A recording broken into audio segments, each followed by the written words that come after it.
Growing up, my life always seemed like an intricate puzzle, filled with moments that were both beautiful and chaotic. My parents were central to everything, anchoring me with their unique blend of support and tension. My dad, an engineer with a knack for solving problems, spent countless evenings tinkering in the garage, teaching me lessons that went beyond gears and bolts. Mom, on the other hand, had a strictness in her that I never quite understood. She set the rules, and I learned quickly how to navigate around them, shaping myself into someone who could meet high expectations yet remain true to my own path. It was during my high school years that things began to unravel. The balance I once trusted started to shift under the weight of secrets. Life at home became a delicate dance, each step taken with caution as my relationship with my parents evolved. Dad's unwavering support fueled my ambition, but Mom's complicated nature made trust an expensive currency. It was against this backdrop that a single day transformed everything, a day when loyalty, betrayal, and consequence collided. I'm Melinda Carson, but everyone calls me Linda. My dad, though, insists on calling me Keith. Don't ask why. Hold on a sec, I need to handle something. Quit it, Mom. If you don't stop crying right now, I'll have the doorman escort you out. This is supposed to be a happy occasion. Can't you see everyone else is smiling? I snapped at the woman sitting next to me. But this isn't right, she sobbed, looking for sympathy I wasn't offering. Mom, look around. The whole town is here enjoying themselves. You're the one responsible for all this, so deal with it and try to have fun, I said, keeping my voice low. I forced a smile and waved at a few people who had noticed our exchange. Most guests were focused on the back of the church. Anyway, as I was saying, my dad is the only one who can call me Keith. I've lost my train of thought now. Let me start from the beginning. About a year ago, I came home from school, trying to decide what to wear for the school's harvest dance. The Harvest Festival was the highlight of the year, a dinner and dance outdoors. Since we live in California, the weather is nice enough in October and November for outdoor events. It can get a bit chilly in the evening, but a light jacket or cape is enough. I needed the perfect outfit.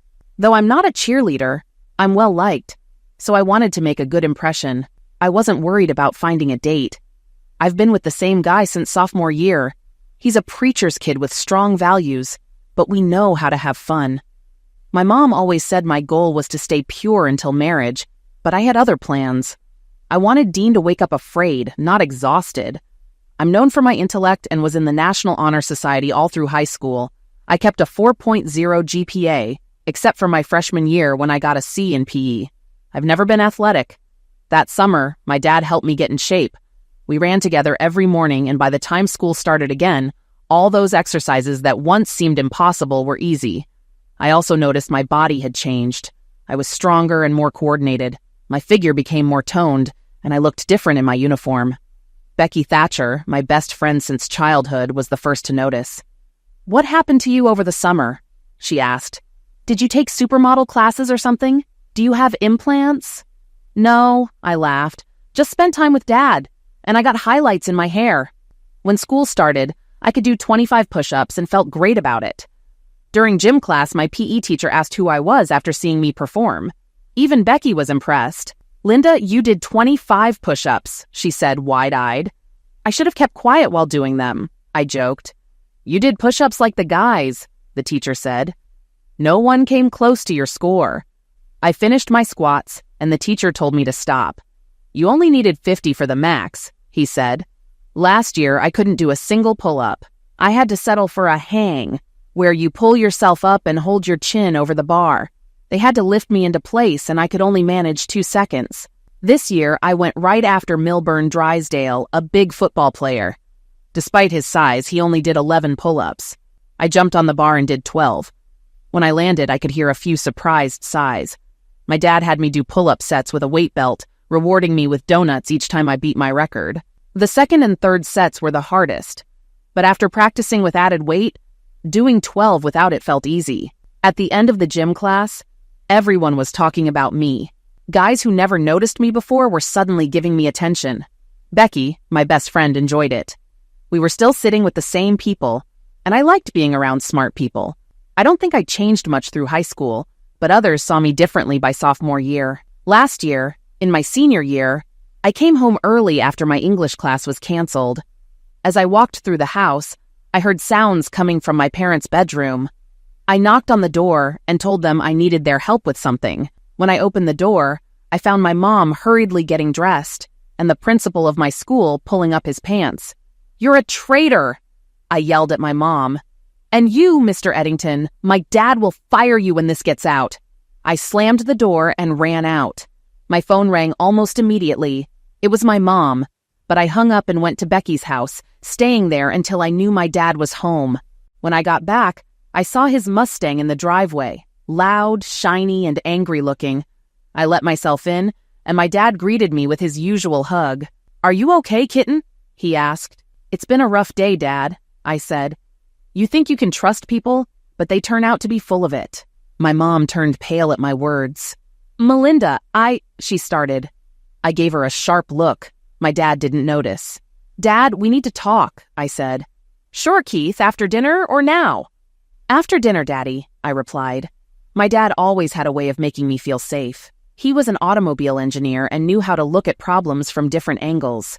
He started talking about tuning his car while my mom and I prepared dinner. She grabbed my hand, but I yanked it away. "Don't touch me," I hissed. "Not after what I saw." "Melinda, I need to explain," she said. "Explain what? You've always put me down. You told me I couldn't do this or that. Dad believed in me. He always told me to go for it. You, on the other hand, always said I couldn't, whether it was running for prom queen or becoming a prosecutor. You just crushed my dreams." "Mom, watch your tone, young lady," she said. "I'm still my role model?" I asked. "I don't think so. Not when loyalty is in question. Dad deserves someone faithful, not this. Isn't this the same lecture you gave me about trust? If you can't uphold it, don't preach it." "But Melinda, I love your father. It was a mistake, just once. Please give me another chance. It won't happen again," she pleaded. "Mom, a mistake is an accident or a lapse. This was deliberate and probably not the first time. Bringing someone into Dad's bed isn't an accident. That man has a family too, with young kids. You didn't just make a mistake. You wrecked 2 families. Melinda, I'm so sorry," she said. "Please don't do this. It'll destroy your father and tear our family apart. You said it yourself. Why risk destroying 2 families? Call that man and quit your job. Find a new one if needed, but if you go back, I'll tell Dad. Hand over your phone. If he calls, I'll answer. I'll be checking phone records. From now on, don't talk to me. To me, you're gone. You died today. Convince Dad to sleep in the guest room and buy a new bed. Make up a reason like mold or bed bugs. I don't care how. Just do it. But Melinda, your father will notice if things change. You're in your senior year. Big events are coming. You'll need your mom," she said. "I'll find someone I trust to fill that role," I said coldly. I turned and took her purse, handing it to her. "Can I call him?" she asked. "No, I have your phone," I said. She handed me her phone and I said, "Call him at home so his wife answers. Let her hear you ask for him. Maybe then you'll grasp the damage you've done." "Do you have to speak like this?" she asked. "Yes, Teresa," I said. "You told me being a lady means acting appropriately for the situation. This is my appropriate response to a person with no morals or loyalty, and we're done talking. Once I leave for college, I'll only come back for Dad. I have one more thing to ask." She looked at me, defeated. "Whenever something important happens in my life, you should be unavailable. This means no graduation, no wedding, and no meeting my future children. Got it?" She nodded. "Call him." She picked up the home phone and dialed. "I need to quit. You'll need another secretary. I won't be back. Have my things sent to me, not by you, and don't call again or Melinda will tell my husband. Goodbye." "Well done," I said. "It hurts," she whispered. "What hurts?" I asked. "Ending things with your affair partner? Feeling that pit in your stomach?" "No, Melinda," she said softly. "I don't love him. I love your father. Russell was just—" "Enough," I interrupted. "If you loved Dad, this wouldn't have happened. Melinda, you're young. One day you'll understand," she said. "I hope I never see things your way," I said. "I'll never understand how a woman can betray a man who loves her. Do you even know half the rumors about Mr. Eddington? You're not the first. Not even the first from school. Just the most recent. He'll replace you in a week." I pocketed her phone and left the room. I headed to the garage, where Dad was tinkering with his Mustang, connecting his new tuner. Neighbors stood around, watching. When he saw me, he smiled. "Supper ready?" he asked. "Not yet, Dad," I said. "Take your time." My dad, despite being an adult, was innocent in many ways. He was content, always joking with neighbors, and I felt bad at the thought of taking that joy from him. He worked hard for our family, and Mom only started working a few years ago when I could manage on my own. She started as a volunteer at my school and eventually became Eddington's secretary. For Dad's sake, I kept quiet, even if it felt risky. The next school day began fine, but I was called to the principal's office during first period, and things changed. Eddington's office was empty. "Close the door, Melinda," he said. "I'd rather leave it open," I responded. "Can you cover it at least?" he asked. "Why?" "This conversation should be private. There's nothing to discuss," I said. "What about your future?" he continued. "If your GPA drops, your college choices might too." "How would that happen?" I asked. "Teachers could grade tougher," he said with a smirk. "And I bet you have a solution," I replied. He nodded. "What happened with your mom and me was a mistake. Let's not let it affect you." I slammed the door. "Who do you think you are? Some movie villain? This is the 21st century. I worked for my grades, and if they drop, I'll show my work to my teachers. Most respect me more than you. Plus, I have proof." I held up my phone with the recorded threat. He slumped. "Now I have proof of your attempt to intimidate me. Isn't that illegal?" I continued. "You're not just a womanizer, you're trying to threaten students. What scares you more, Russell? Losing your job or facing my dad?" "It's Mr. Eddington," he muttered. "Mr. implies respect, which you don't have," I said. "I already decided not to tell my dad or your wife. Think about that while I head back to class." In the hallway, I met my favorite teacher, Mrs. Abra. "Are you okay, Melinda?" she asked. Seeing her made everything clear. Mrs. Abra was admired by everyone. Boys stared at her, and girls felt overshadowed by her natural grace. She had effortless beauty, always outshining others. Her hair was a unique light brown that changed shades in the sun, naturally highlighted and eye-catching. It flowed gracefully to her waist, a look most paid to achieve. Her striking face matched her hair. Her deep blue eyes could distract anyone, especially when she taught math. Some boys said they lost focus in her gaze. Her small, delicate nose and light makeup enhanced her look, making her freckles charming when visible. Her mouth was annoyingly perfect, with naturally shaped lips and a flawless Cupid's bow. Bright white teeth and quick smiles lit up any room. Her petite frame made her 34C chest seem more noticeable, with a 23-inch waist highlighting her hips and toned legs from daily runs. Despite her looks, she had quirks. Teaching math and science, she often wore a lab coat, long skirts, buttoned blouses, and safety glasses, seemingly unaware of her appearance. She was genuinely kind, helping students with extra time and encouraging shy, bright ones. But she didn't tolerate nonsense, even from athletes once refusing to help a coach when a player's grade slipped. Years ago, a coach tried to win her over, so she avoided events he attended. Other teachers tried dating her but failed. Rumors suggested she preferred women, but Mom mentioned she was once married. Her maiden name was Troy, and her husband, a childhood friend, died in an army training accident involving falling shells. When I left Eddington's office, Mrs. Abra saw me. "Are you okay, Melinda?" she asked. "Yes, ma'am. He just frustrates me," I replied. "I understand," she said. "I didn't expect to see you there. Everything all right?" "Yes, but I need some advice. Woman to woman on style." "Oh, should we ask Mrs. Delacroix? She's an expert on Paris fashion." That showed how unaware she was of her own elegance. "No, I meant you, Mrs. Abra." "Me?" she said, surprised. "But you're more beautiful. I'm not sure I'd know where to start, but I could help with math any time." "Okay," she smiled. "I'll try, but I need your help too." "Anything, ma'am." "I'm struggling to get freshmen and sophomores interested in the nature hike. They prefer their screens. If you join, maybe more will sign up." I thought, she's clueless. All she'd need to do was make an announcement without her lab coat, and every guy would join. Once the guys came, the girls would follow. "I'll do more than tell people," I said. "I'll be there. Can I bring a friend?" "Of course," she said, smiling. "The more the better." Later, I got home and ran into Mom. "Hi, sweetheart," she said with a smile. I looked at her, confused. I was 18, yet she welcomed me with milk and cookies. "Hi, Teresa," I said coldly. "I thought we weren't speaking." "Melinda, this is silly," she said. "We're family. We should at least try to get along." "Have you ever heard you can't go home again?" I asked. She frowned. "What does that mean?" "People leave, succeed, and come back to find things have changed. What once seemed great isn't anymore," I explained with a small smile. "I still don't get it," she said.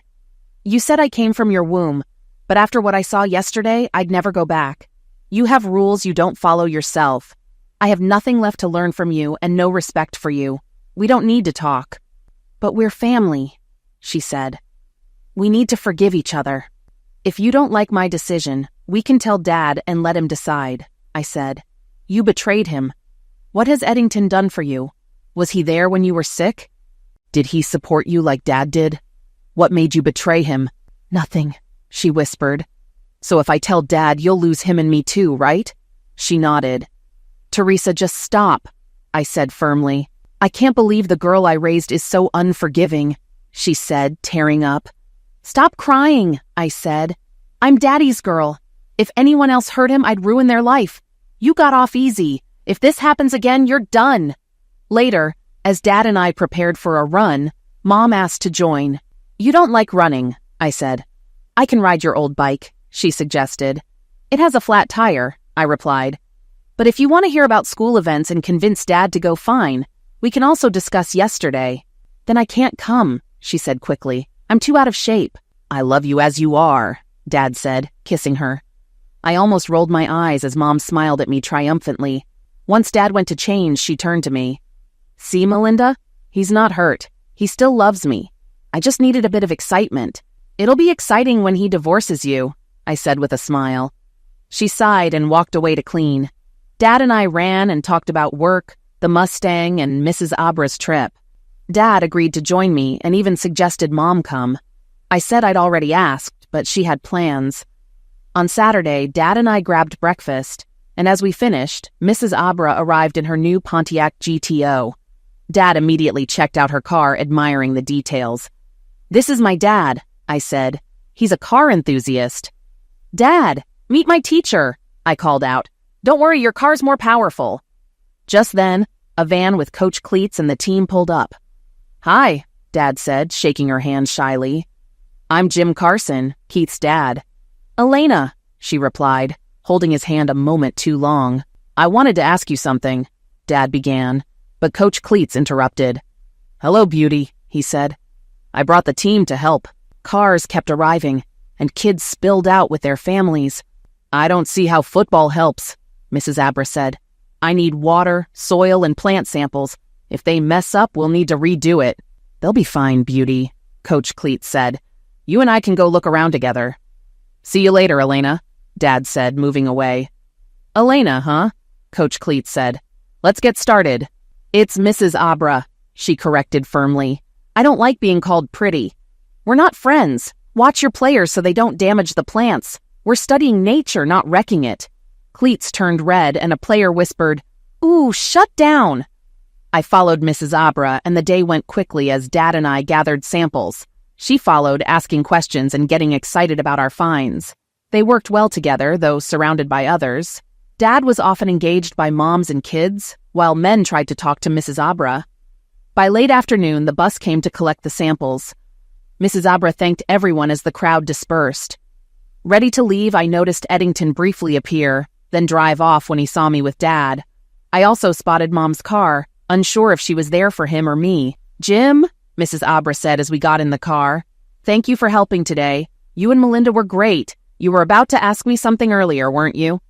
Dad looked embarrassed, and she smiled. "Come on, Dad, just invite her to dinner," I thought. "It's personal," Dad said awkwardly. "Jim, you spent the day helping me," she said. "Just ask." Dad paused. "I'd really love to check out the GTO's engine.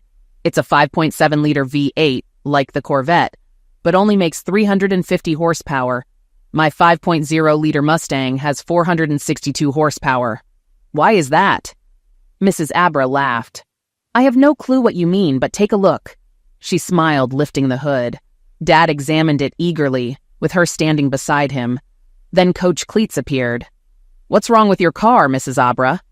"Nothing," she said. "Do you need something?" "No, I'm free tonight," he said. "I can help. Maybe it's the carburetor." "This car doesn't have a carburetor," Dad pointed out. "Exactly," Cleet said. "I'll use starting fluid in the injector. Let me know if you need help." "Yes, I have your number," she said, sarcasm in her voice. Dad and I said our goodbyes and headed home. When we arrived, Mom hadn't made dinner. She looked uncertain and hugged Dad, glancing at me. I kept a neutral face. "Melinda, don't you have a date tonight?" she asked. "Dean and I went out last night. He's helping his dad clean the church tonight. We'll plan something for tomorrow," I said. Mom got defensive. "I wasn't trying to cause trouble. I just want you to enjoy yourself. It's your last school year, and next year you'll need to focus on law school. You deserve a break." "Mom, life isn't all fun. I had a great day with Dad and even helped my teacher. You're right, I'm leaving for college soon, so I want to make the most of our time. And you always told me that family comes first, to stand by your partner. Dean's parents are religious, so we go along with their plans. You taught me to put relationships first." She went pale at my reminder. "I like how you put that, Mom," I said. "Girls who juggle too much often end up alone." She looked shocked. "I didn't make dinner," she said, changing the topic. "Maybe we could just order pizza and watch TV." "Sounds good," I said. I pulled Dad out of the kitchen. "I'll order, Dad. You pick a movie."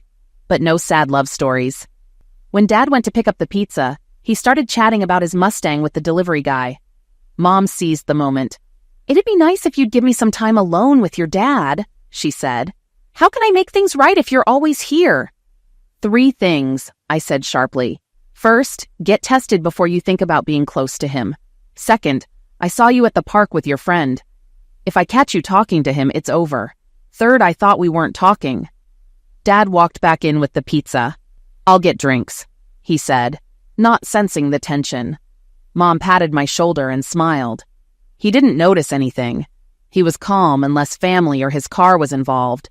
Once he was in the kitchen, we faced off again. "If you touch me again, you'll be divorced before you know it," I warned. "Melinda, I'm not your enemy. I know you and Dad planned for you to be a lawyer, but you treat me like a criminal," she said, trying to sound gentle. "Even criminals are innocent until proven guilty. Mom, you and Dad promised to be faithful, right?" I asked. "Yes," she muttered. "Didn't that mean trust and loyalty?" I pressed. "Yes," she said. "You broke it. I don't need proof. I saw it. True or false?" "Yes," she admitted. "Can't I fix it?" she pleaded. "When someone steals, they return what they took and apologize, don't they? That's not how it works, Mom. If someone robs a bank, returning the money doesn't stop them from going to jail.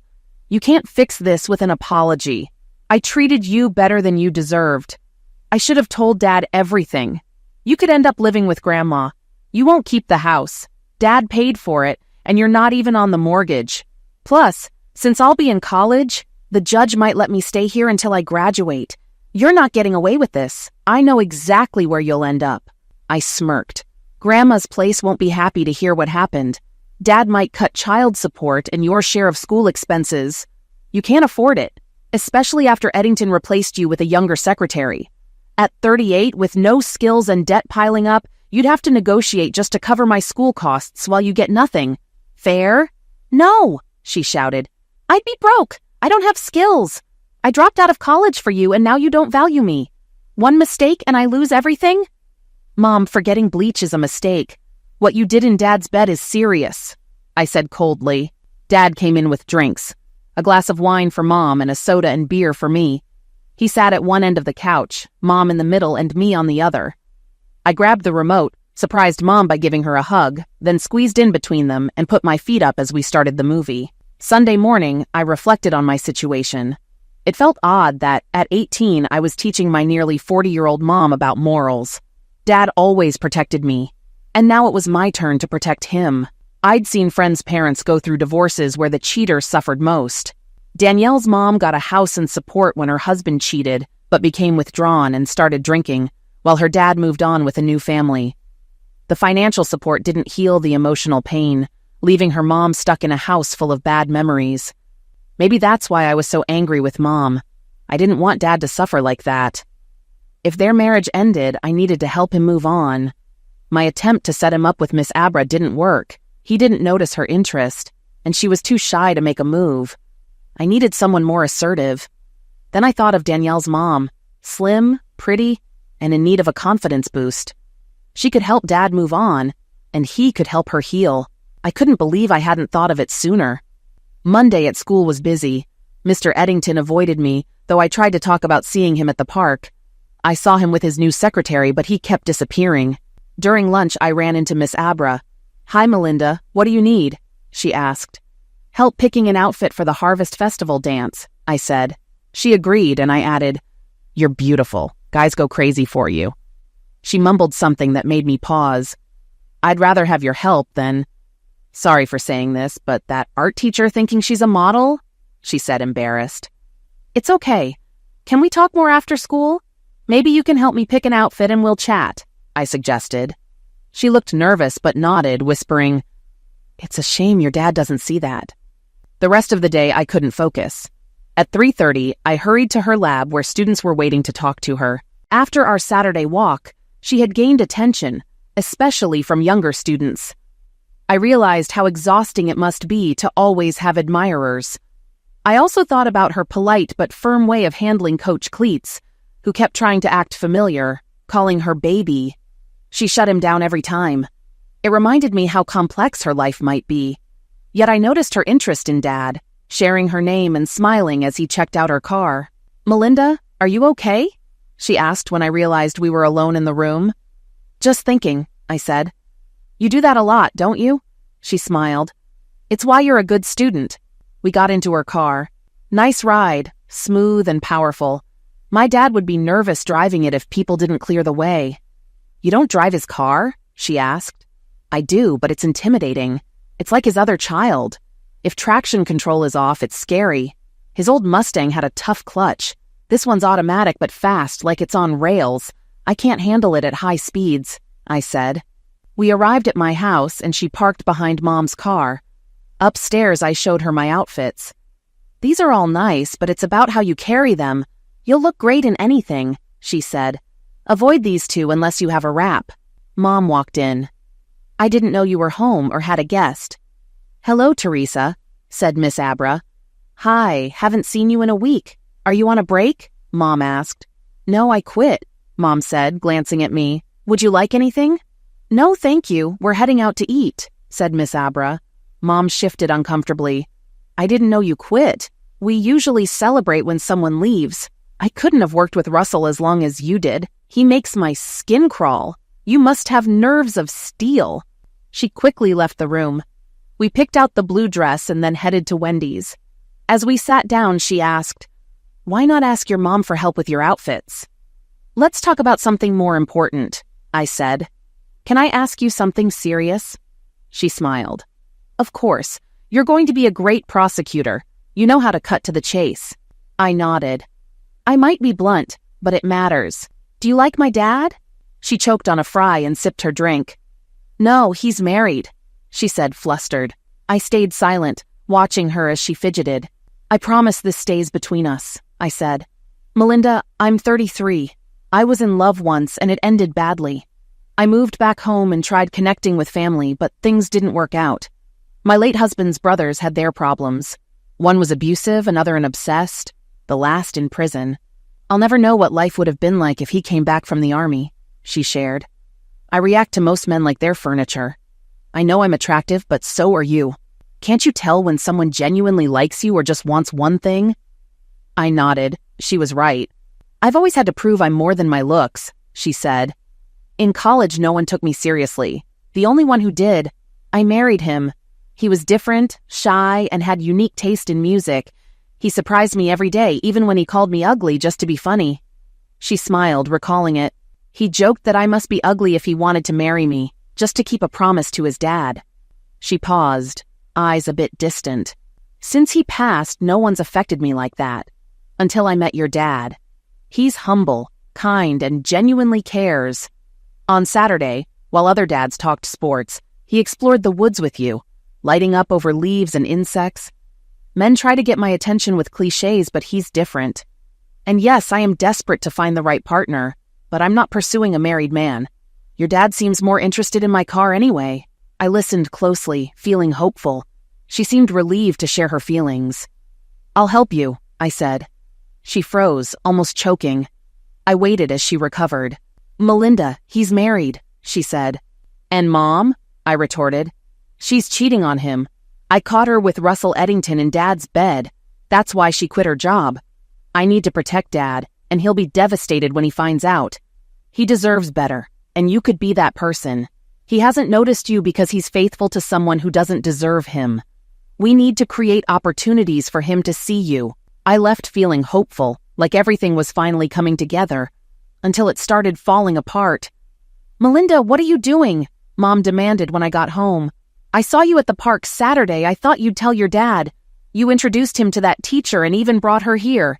Picking clothes is my job, not hers. Did you know she likes girls? I laughed. No, she's just picky about men. Let me guess, Eddington told you that? What do you mean? She asked, interested. I shifted my approach. Remember when we talked about making things right with Dad? She nodded eagerly. Mom looked uneasy. I didn't know you quit. We usually throw a party when someone leaves. I couldn't have worked with Russell as long as you did. He makes my skin crawl. You must have nerves of steel. She left the room quickly. We picked out the blue dress and then went to Wendy's.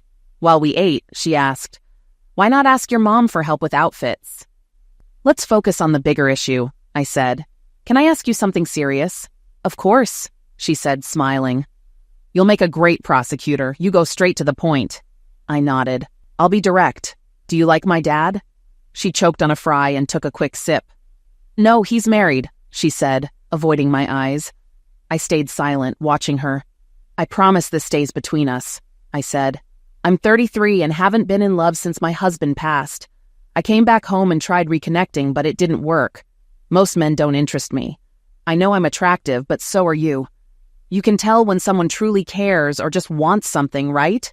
She asked. I nodded. I've worked hard to prove I'm more than my looks, she said. In college, people underestimated me, but my husband was different. He always surprised me. No one has had that impact since he passed, until I met your dad. He's kind, genuine, and not like the others who try impressing me. But I won't chase a married man, even if I do like him.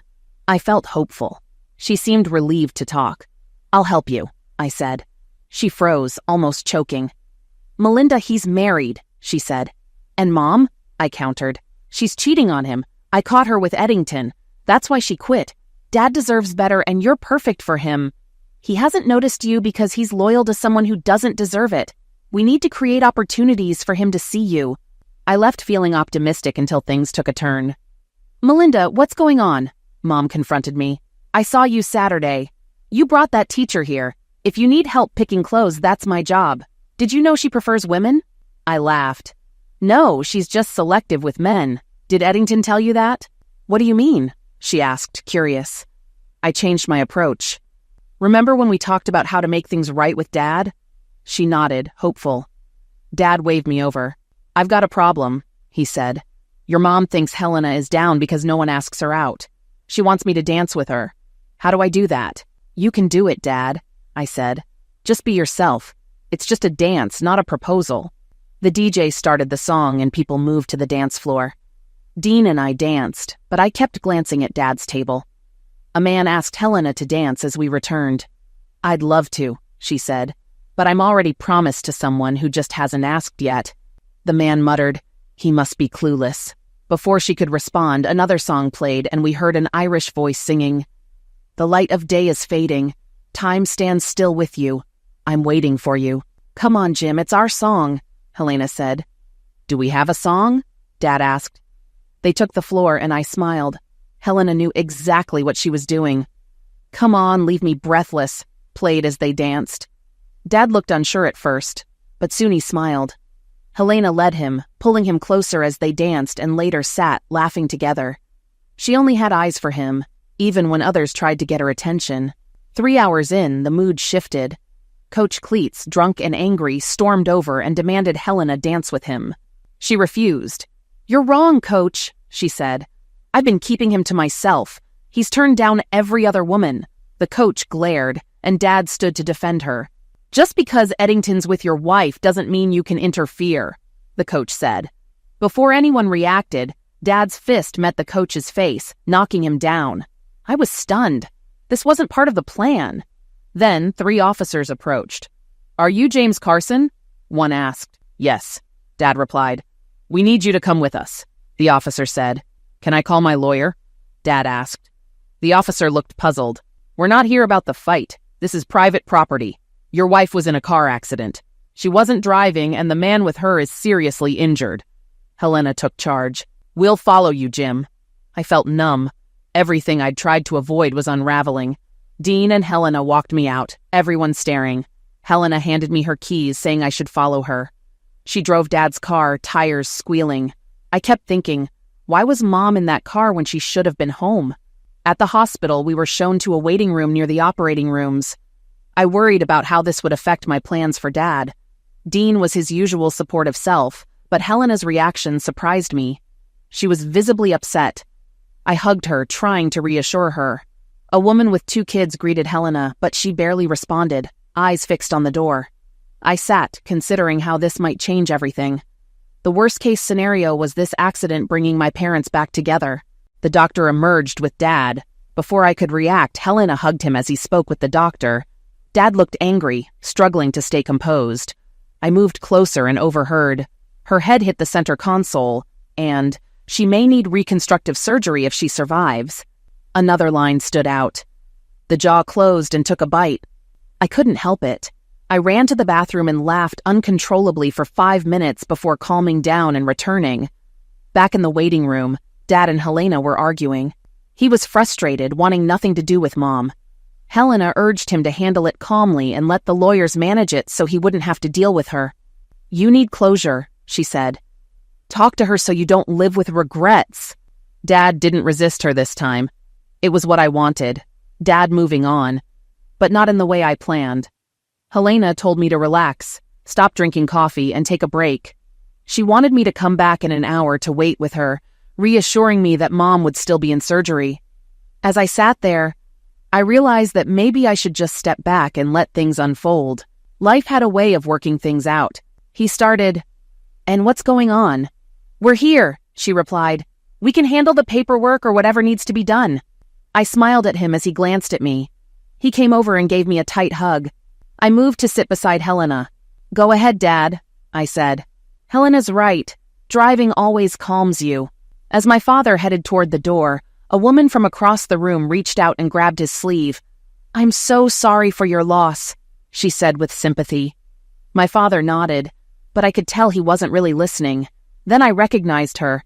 It was Russell Eddington's wife. Helena spoke as soon as I sat down. "Melinda, I thought you were the mastermind, but your mother outsmarted us all. She fooled your father into thinking she was sick, so she skipped the dance. She told you she'd stay away so your father would dance with me, right?" I nodded, trying to follow her. "The call your father got at the dance came from her," Helena said. "I know," I replied. "I was happy she called. It got Dad to dance with you." "Don't be fooled," Helena warned. "She called him to make sure you two were at the dance so she could sneak away with Russell. They went to a motel this time since you caught them at home last time. She didn't know when you'd be home and didn't want to get caught again. Apparently, Russell lost control of the car and they crashed into a tree. The airbags deployed, and Russell only had one serious injury." "Okay, it's probably minor," I said, frustrated. "I can't believe she was planning to cheat again." "Melinda, Dad's right," Helena said. "We don't need her in our lives." "Maybe they can't do anything about it," a woman across the room said. "I don't understand," I replied. "But your husband, you're beautiful, and you have 2 adorable girls. Why would he cheat on you with her? Your mom's not the only one," she said, "but she may be the last." "Helena, he never cheated on you, right?" I asked. "Of course not," she answered, as if it were obvious. "But he tried, didn't he?" asked his wife. Helena nodded. "The only good thing about him is that he provides well. My girls and I need that. I planned to wait until they were older and then divorce him. Now everything might fall apart. Your dad will probably name Russell in the divorce, and your mom will likely sue him, costing him his job. I might need to get my share before it all falls apart. I'm sorry this has affected your family," she added. A thought struck me as she spoke. After a while, my father returned. Dean called his parents, said he was heading home, kissed me quickly, and said goodbye. My father sat beside me, and I moved to the other side, nudging him closer to Helena, who immediately took his hand. We chatted about anything but the accident for a long time, and eventually, I fell asleep. When I woke up, the nurse tapped my shoulder. I had dozed off with my head on my father's shoulder, and he was asleep too. Helena was in the same position on the other side, holding his arm tightly. "Can you wake them up and let them know she's awake?" the nurse said. "But she can only have visitors for a few minutes. Move quickly. With all the painkillers, she'll fall asleep again soon." I woke up my father and Helena, thinking about what the nurse had called them. My mother and father. It felt right. We took the elevator to the 5th floor. The nurse said we could go in one at a time for about 5 minutes. My father moved toward the door, but Helena grabbed his hand and pulled him back. "Jim, don't go in angry. She's just out of surgery and in a lot of pain. Now's not the time for more stress. Please just stop by and say hello." He clenched his fists, then relaxed and nodded. Helena was incredible. My father went in, returned 15 seconds later, and I went in. One side of her face was bandaged, and there were tubes in her arm. Her shoulder was wrapped, and she was in a frame to keep her spine straight. A metal halo was attached to her head, keeping her mouth closed until her jaw heals. Her eyes followed me as I moved around. "Hi, Mom," I said. "How are you feeling?" She made a sound that was somewhere between a grunt and a squeal. "I told you that if you cheated again, something bad would happen, but you didn't listen. You got what you deserved. And what you're getting is a scam, Mom. I'll tell you a secret. This was my plan all along. Since I caught you the first time, I've been looking for someone to take care of Dad when I go to college. Helena's perfect for him. I appreciate you helping me set them up. Looks like she can handle it." Her eyes widened, and it seemed like she was trying to speak, but the metal circle stopped her. It seemed even trying to move hurt her. "But you should be thankful to her," I said. "If it weren't for her, Dad wouldn't even be here." She glared at me. "Mom, don't be mad at me. It's not my fault. But I need to talk about it. Dad knows about you in Eddington, but I didn't tell him. He found out right before the police arrived. Except it wasn't the police, it was Coach Klitz. He was drunk, angry at Dad and Helena, and blurted it out. Dad knocked him out in front of the whole school, including his team. I started thinking, how could the coach know you were working with Eddington? The coach and director aren't exactly friends. Weren't you a coach too, Mom?" I looked at her and she couldn't meet my gaze. I shook my head. "What are you doing, Mom?" "Well, I guess my 5 minutes are up. I probably won't visit often, so goodbye." When I stepped outside, Dad took my hand. "Thanks for everything, Helena," he said. "I don't think I could have handled this without you. I've been thinking about what you said. It makes sense, but I'm just not sure I can do it. I still want to strangle her in Eddington." He paused, taking a deep breath. "Sorry if my problems ruined your evening. Let's go, Melinda. Time to go home." "Did you bring my car here?" I asked. Helena nodded. "I drove her car, remember? She gave you the keys." "Do you still have my keys, Melinda?" Helena asked. I nodded. "Okay, see you at home." At home, I changed into comfy clothes and went to bed. I could hear their conversation even as I drifted off to sleep. The next morning, I showered and went downstairs to grab breakfast. Dad was asleep on the sofa, and I heard sounds from the kitchen. Helena was cooking, bacon in one pan and pancakes in another. What caught my attention was her outfit.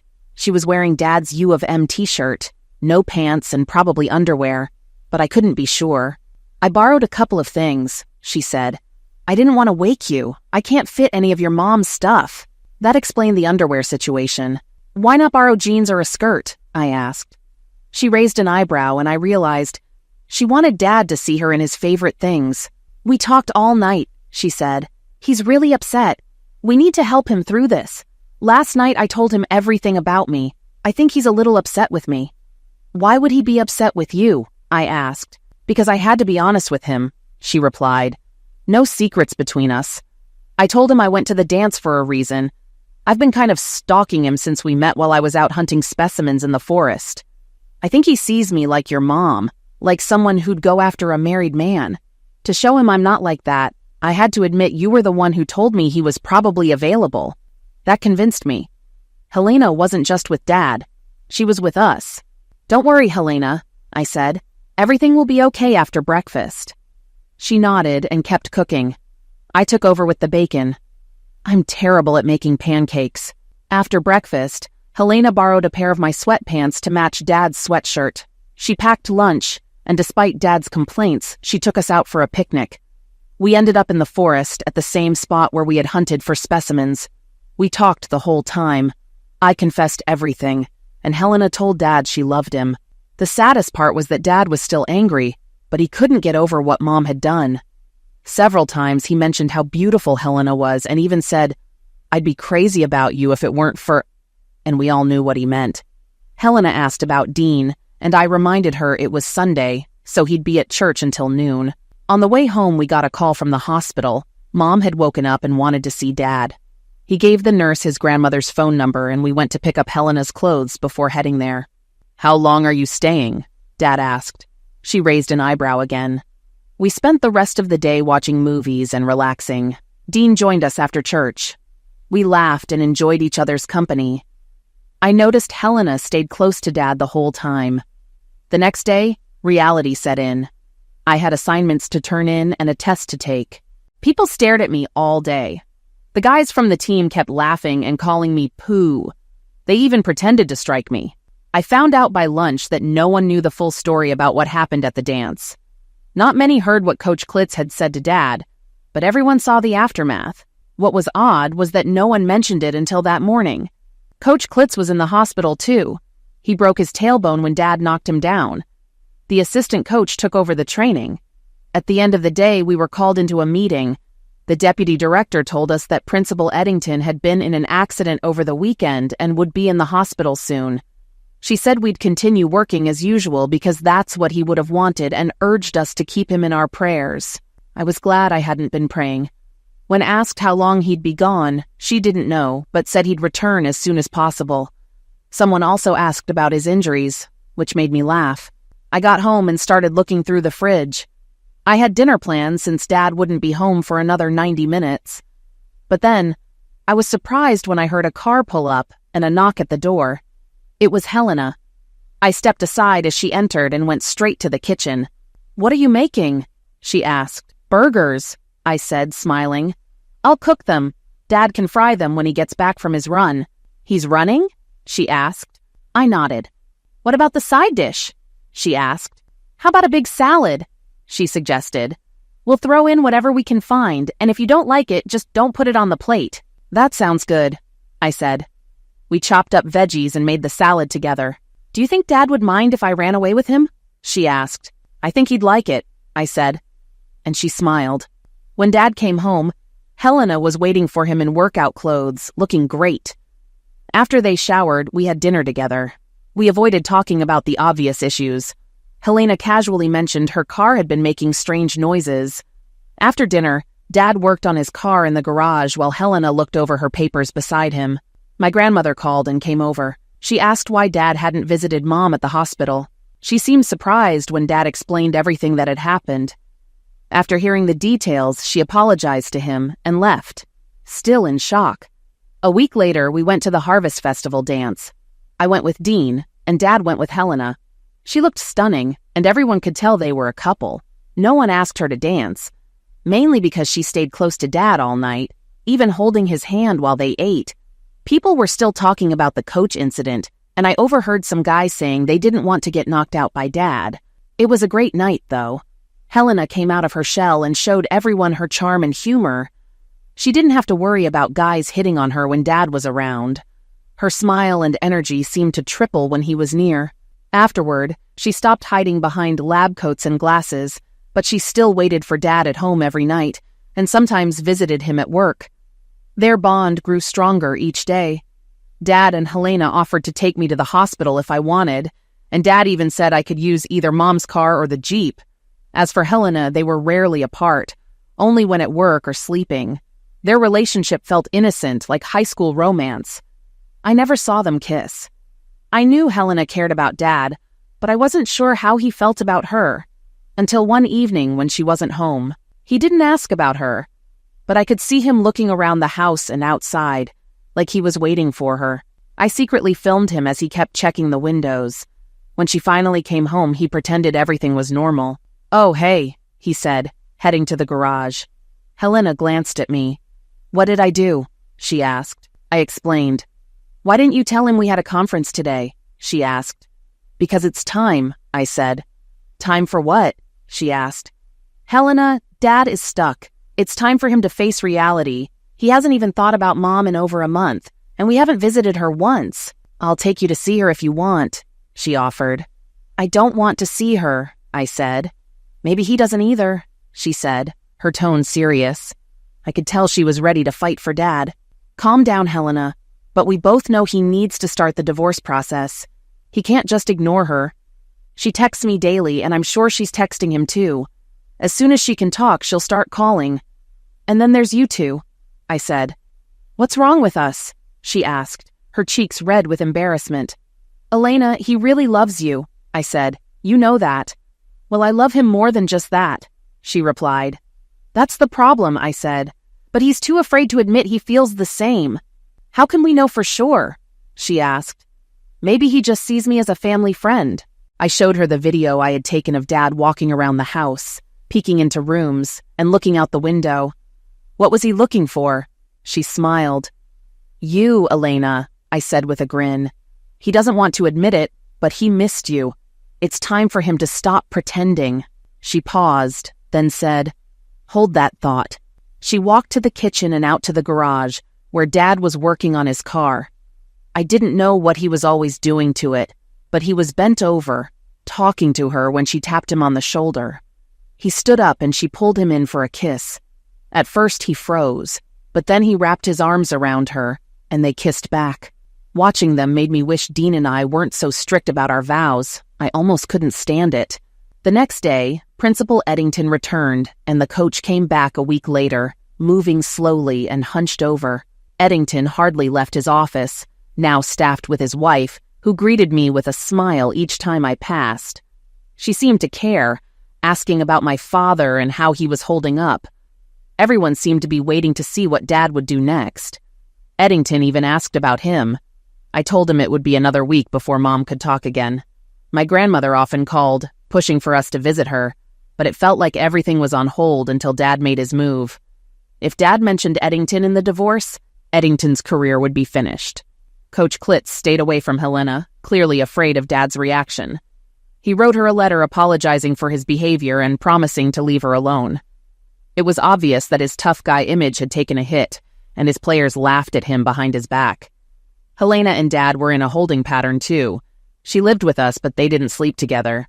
Still, I often found them cuddled up together on the couch, fully clothed but clearly close. Finally, the tension broke. I picked up the phone and heard Mom's voice.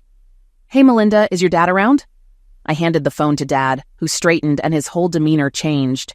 After the brief call, he smiled nervously at Helena. "I don't think there's any point in waiting anymore. Let the battle begin." The next day, he went to see her.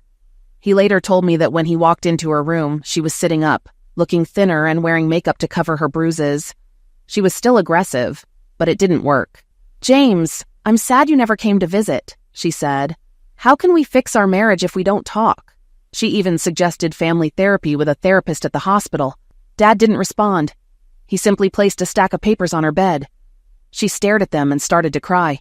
"No," she said. "We can't do this." Dad's response was cold. "Talk to me about why you did this to us. Tell me about how our daughter caught you with that idiot in our bed. Tell me how I had to pick up the pieces after finding out. Speak, Teresa." She whined. "I'm sorry. We have to get through this. I swear I'll never do this again." "You said the same thing to Melinda," Dad said. "There's nothing more to say. Get yourself a lawyer." The next day, my mom was served with divorce papers in her hospital room. A young woman handed them to her, and my mom simply extended her hand. The battle had begun. Over the next few weeks, things got messy. Mom refused to agree to the divorce and made counter-accusations, claiming Dad had moved his mistress into the house. This, of course, was technically true. Helena felt guilty, and the day after the allegations came out, she returned to her apartment. Dad brought her back, telling her her place was with us. The fighting continued for weeks, and I couldn't take it anymore. I asked Dad when his next meeting with Mom's lawyers was. He told me the next day, so I went to visit Mom. I told her she had lost Dad for good. There was no chance of reconciliation. The best she could do was stay civil. The back and forth had gone on long enough. Even the Pope withdrew his original offer, and now Dad just wanted to tell her, "Get out of my house." Dad wanted full custody of me, the house, and to be free from Mom's interference. He refused to pay her any compensation for destroying his life and planned to sue Eddington for everything he could. I set up a meeting with Mr. Eddington and his wife. At the table, Dad and Elena sat on one end, while Mom and her lawyers were on the other side. I presented my plan. Eddington would pay Mom child support for 4 years and rehire her as his secretary. This would allow her to go back to college and gain skills for when the support runs out. Dad would keep the house, and Mom would rent Elena's apartment and keep her car. In exchange, Dad agreed not to sue or mention Eddington in the divorce, and Mom wouldn't press any false claims. Eddington agreed. His wife seemed relieved, complimenting me and saying I'd make a great lawyer. It was a good deal for them, expensive, but not as costly as lawsuits. However, neither Dad nor Mom seemed convinced. "It doesn't feel right," Dad said. "They've ruined my life, and now they walk away without consequences." Mom added, "I'm not giving up on my family. I admit I was wrong, but I had no choice. Eddington was my boss. I could have lost my job." I snapped, "Mom, you need to accept this deal. If I testify, your case will fail. You were no longer working for Eddington when the accident happened, so no coercion. And if you keep pushing, I'll have Dad drop you from his health insurance. Without that, you won't be able to afford to fix your face. You threw away your family for Eddington, and now you don't deserve us. You need to stop causing Dad more pain. Let him go." Turning to my father, I added, "Dad, you're right. You've suffered, but look beyond that. Eddington and Mom are paying in their own ways. Eddington lost a part of his anatomy in an unsuccessful surgery. He's also paying child support. Is that not enough? If you ruin his career, you'll also hurt his children who did nothing to you. His wife hates him, and he has to face her every day. Mom suffers too. She's lost everything. Her home, her job, and possibly even her dignity. It won't be easy for her." Mom started crying, and I said, "Dad, this is better for you too. You're getting rid of someone you can never trust again. You can move on with your life and never see her again. And you get Elena, the most wonderful woman I know." Dad smiled and hugged Elena. "Why are you hugging her? I was talking about myself," I teased. "Very funny, Keith," Elena laughed. Dad finally agreed. Mom nodded, though she cried again. The lawyers began finalizing everything, and the deal was set. It was unusual, but both sides agreed. 3 days later, the papers were signed. Mom came with my grandmother, and Dad was with Elena and me. After signing, Mom asked Dad for a last kiss, but Elena stepped in to stop her. A week later, Elena asked me for help, money, and the keys to her car, to take Becky and Dean to the movies. I realized she wanted time alone with Dad. I laughed and teased her, saying, "Don't worry, I get it." They hadn't yet, and I was surprised, but I left them to it. The next morning, they both looked extremely happy. Months later, I stood at their wedding, playing the dual role of bridesmaid and maid of honor. My mom was there too, but she wouldn't stop talking. I wasn't sure why they invited her. Maybe they wanted to rub it in her face. I whispered in her ear before she could speak during the ceremony, "Mom, if you open your mouth, I will slap you here in this church." And so, they lived happily ever after.